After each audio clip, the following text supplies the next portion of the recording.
Madlang people, mabuhay! Welcome to Joy's Kitchen! Kumusta nga pala kayong lahat guys? Ang tagal-tagal ko nang hindi naka-vlog at nakagawa ng video na ganito.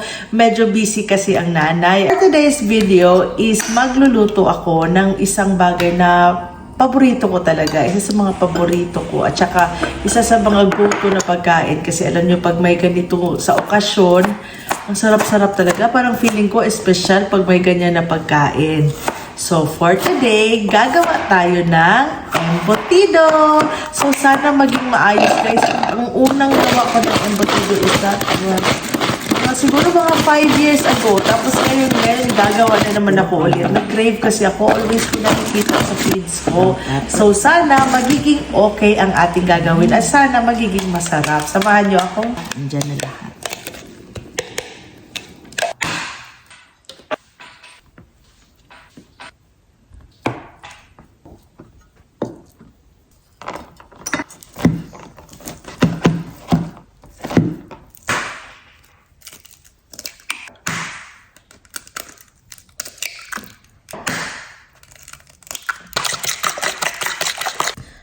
Salt and pepper.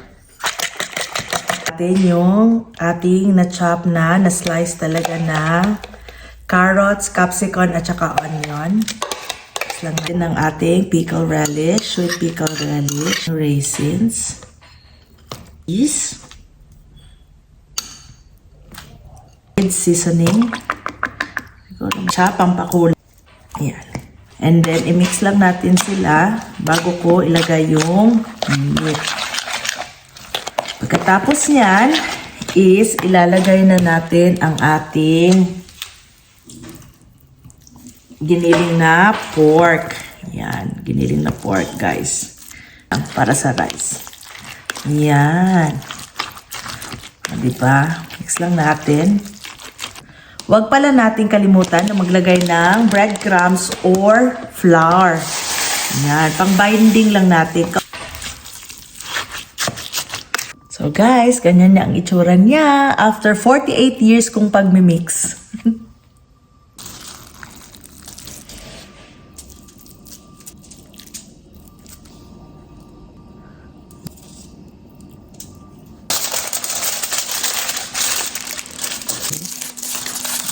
Natin. So, tingnan natin ilan ang magagawa natin. Okay. So, habang binabalot ko yung embutido, guys, is nagpakulo na pala tayo dito ng tubig for steaming. Pakuluin lang natin ng mga 1 hour. So guys, the moment of truth na bale, na overnight ko na to. Actually, not really overnight, more than overnight guys. Mga kinabukasan pa, 24 hours. At ito, kakainin na natin at i-open natin ng embutido. Tingnan natin kung pumalbak pa ako or hindi. So try natin. Wish me luck!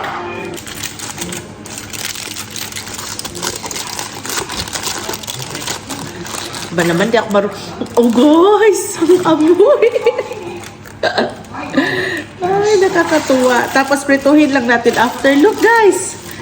Look! Malinis ang kamay ko ha. Nahugas ako kahapon.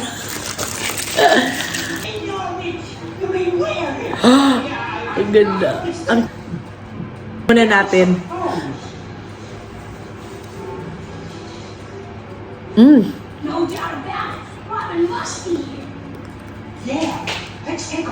In fairness, nakaka-proud. Kain tayo!